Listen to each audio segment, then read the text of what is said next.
ബന്ധുക്കൾ ഉപേക്ഷിച്ച കോഴിക്കോട് നരിക്കുനി സ്വദേശിയെ സന്നദ്ധ സംഘടന ഏറ്റെടുത്തു. മനോരമ ന്യൂസ് വാർത്തയെ തുടർന്ന് എം.കെ. മുനീർ എം.എൽ.എ. ഇടപെട്ടു. സരോജിനിയെ കണ്ണൂരിലെ പുനരധിവാസ കേന്ദ്രത്തിലേക്ക് മാറ്റും. ബന്ധുക്കൾ വീട്ടിൽ കയറ്റാത്തതിനെ തുടർന്ന് വഴിയരികിലായിരുന്നു താമസം.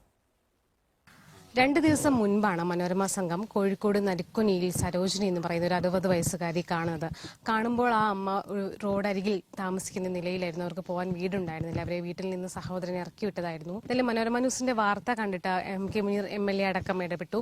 ഇവിടുത്തെ നരിക്കുനി പഞ്ചായത്ത് കൃത്യമായി ഇടപെട്ടു. ഇപ്പോഴമ്മയ്ക്ക് ഒരു തണൽ ഒരുങ്ങുകയാണ്. തണൽ എന്ന് പറയുന്ന ഒരു സന്നദ്ധ സംഘടന അമ്മയെ ഏറ്റെടുത്ത് കണ്ണൂരിലേക്ക് മാറ്റുകയാണ്. അമ്മയുടെ എല്ലാ ചെലവും ആരോഗ്യവും എല്ലാം അവർ നോക്കും. അമ്മയ്ക്ക് വേണ്ട ചികിത്സ നൽകും, ഭക്ഷണം നൽകും. എല്ലാ സൗകര്യത്തോടും കൂടി തണലിന്റെ കേന്ദ്രത്തിൽ ഇനി സരോജിനി അമ്മയ്ക്ക് താമസിക്കാം. നമ്മൾക്കിപ്പം അമ്മയുണ്ട്. അമ്മയ്ക്കൊരു ആശ്വാസമായിട്ടുണ്ടെന്നാണ് നമ്മൾ പ്രതീക്ഷിക്കുന്നല്ലേ? ആശ്വാസമായോ? ഈ ന്യൂസ് കണ്ട് തണൽ ഞങ്ങളെ വിളിക്കുകയും ഇവരെ പൂർണ്ണ സംരക്ഷണം, മരുന്ന് ചികിത്സ അടക്കമുള്ള പൂർണ്ണ സംരക്ഷണം ഏറ്റെടുത്ത് ഒരവസ്ഥയാണ് ഇപ്പോൾ ഉള്ളത്. എം.എൽ.എ. നിങ്ങളെ വാർത്ത കണ്ട ഉടനെ തന്നെ ബന്ധപ്പെട്ടു.